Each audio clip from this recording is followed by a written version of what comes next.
सबसे पहले मैं तमाम बिहार वासियों को बिहार दिवस की ढेर सारी बधाई, ढेर सारी शुभकामनाएं देता हूं। आज बिहार दिवस के दिन हम लोगों ने एक इनिशिएटिव बीटो के नाम से कुछ साल पूर्व इसको हम लोगों ने अधिकृत तौर पे बीटो की शुरुआत की थी, बिहार इंटरनेशनल ट्रेड ऑर्गेनाइजेशन करके। ये एक ऐसी ऑल्टरनेट पैरेलल व्यवस्था तैयार करने की सोच है जिसके माध्यम से हर वो बिहारी जो संभवतः बिहार में नहीं रह रहा है, दूसरे राज्यों में या दूसरे देश में जाकर उन्होंने अपने आप को इतना सक्षम कर लिया है कि वो अब बिहार के लिए और बिहारियों के लिए कुछ करना चाहते हैं, उन सबको एक मंच पर लाकर, ऐसे लोगों को, ऐसे इंडस्ट्री लीडर्स को एक मंच पर लाकर जो बिहार में अपना योगदान देना चाहते हैं, ना सिर्फ बिहारी बल्कि संभवतः दूसरे राज्य से हों पर उनकी सोच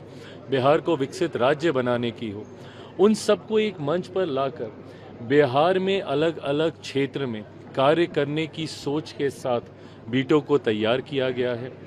मैं शिक्षा को बहुत ज़्यादा महत्व देता हूँ। बीटो में हम लोग इनिशियल इनिशिएटिव्स में हम लोग यूनिवर्सिटी पे हम लोग कार्य कर रहे थे।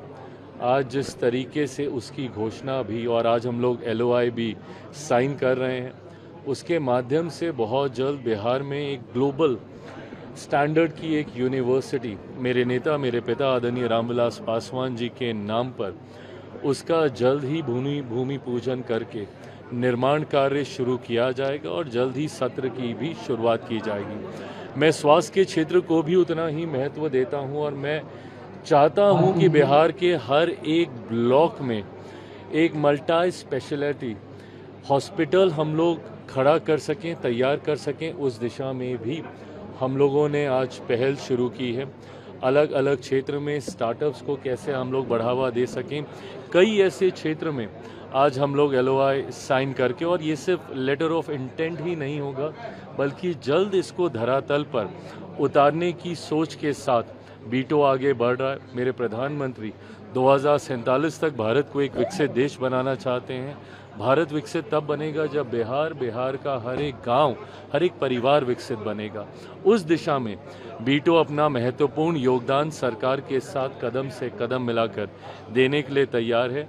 और आज बिहार दिवस के दिन हम लोगों ने न सिर्फ देश भर से आए हुए लोगों को बल्कि अलग अलग देशों में भी, कई देशों में जहाँ पे बीटो के चैप्टर्स हैं वहाँ पे भी डिजिटल माध्यम से कई साथी हमारे जुड़े हैं, भले वो जापान हो, US के अलग अलग राज्य हों, ऑस्ट्रेलिया हो, सिंगापुर हो, UK हो, दुबई हो, तो कई ऐसे देशों के लोग भी आज हम लोग के साथ डिजिटली जुड़े।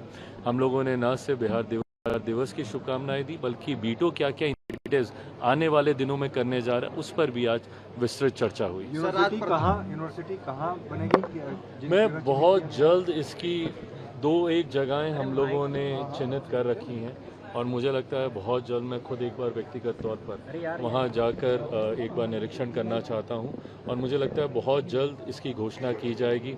मैं चाहता हूं, मेरे नेता, मेरे पिता आदरणीय रामविलास पासवान जी का जयंती दिवस आने वाला है जुलाई में, 5 जुलाई को उनका जयंती दिवस है, उससे पहले हम लोग इसकी शुरुआत करें। सर, प्रधानमंत्री नरेंद्र मोदी के नाम एक रिकॉर्ड बना है कि उन्होंने सबसे ज़्यादा दिनों तक पब्लिक ऑफिस में सेवा दी है। इससे पहले सिक्किम के पूर्व मुख्यमंत्री पवन सिंह तमलई के नाम ये रिकॉर्ड था।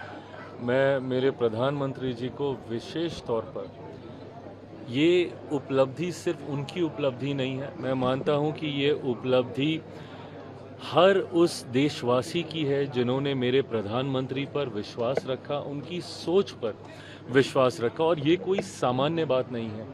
इतने दिनों तक आप सरकार के प्रमुख स्तर पर रहकर जन सेवा में आप अपना योगदान दें। जिस तरीके से आज प्रधानमंत्री जी के नाम ये रिकॉर्ड, और हम लोगों ने खुद देखा है लगभग पिछले 2.5 दशक से ज़्यादा निरंतरता में वो सरकार के सर्वोच्च पद पर रहते हुए, चीफ मिनिस्टर, मुख्यमंत्री के तौर पर हो या देश के प्रधानमंत्री के तौर पर हो, जिस ईमानदारी, जिस निष्ठा, जिस तत्परता के साथ उन्होंने जन सेवा को प्राथमिकता देने का काम किया, हम लोगों ने इस बात का भी अनुभव किया कि बिना रुके बिना थके उन्होंने ये कार्य किया। दिन में 18-18, 20-20 घंटे कार्य करना, नवरात्रि के दिन चल रहे हैं, मैं मानता हूँ इसमें बिना कुछ खाए हुए जिस तरीके से वो देश सेवा में वो लगे रहे। आज यही कारण है कि आज वैश्विक स्तर पे इतनी चुनौतियाँ होने के बावजूद भारत में एक स्थिरता का माहौल है। आज इतनी चुनौतियां होने के बावजूद भारत की अर्थव्यवस्था दुनिया में सबसे तेज़ी से बढ़ने वाली अर्थव्यवस्था है। वैश्विक बाजार आज भारत के लिए खुल रहे हैं। इन तमाम परिस्थितियों में भारत को मजबूती देने का काम मेरे प्रधानमंत्री आदरणीय नरेंद्र मोदी जी की सोच, उनकी नीतियों ने किया है। मैं अपनी तरफ से, अपनी पार्टी लोक जनशक्ति पार्टी रामविलास की तरफ से मेरे प्रधानमंत्री को ढेर सारी बधाई, शुभकामनाएं देता हूं और इसी तरीके से निरंतरता में आने वाले दशकों तक वो कार्य करते रहें, जनसेवा में अपना योगदान करते रहें, ये कामना भी करता हूँ। सर, एक और सवाल है कि बिहार में अब नई सरकार बनने जा रही है, आप भी एनडीए के एक प्रमुख साथी हैं, क्या बातचीत शुरू हो गई है? बातचीत मुख्यमंत्री बनाने को लेकर के कि नए मुख्यमंत्री कौन, कहां से, किसे बनाया जाएगा? बातचीत काफ़ी हद तक पूरी भी हो गई है, महज अब एक औपचारिकता है ऐलान भर की, और मुझे लगता है कि बहुत जल्द उसको भी पूरा कर दिया जाएगा। एक बात स्पष्ट है कि जो भी नई सरकार का नेतृत्व करेगा वो मेरे मौजूदा मुख्यमंत्री, हमारे बिहार के मौजूदा मुख्यमंत्री आदरणीय नीतीश कुमार जी के अनुभव,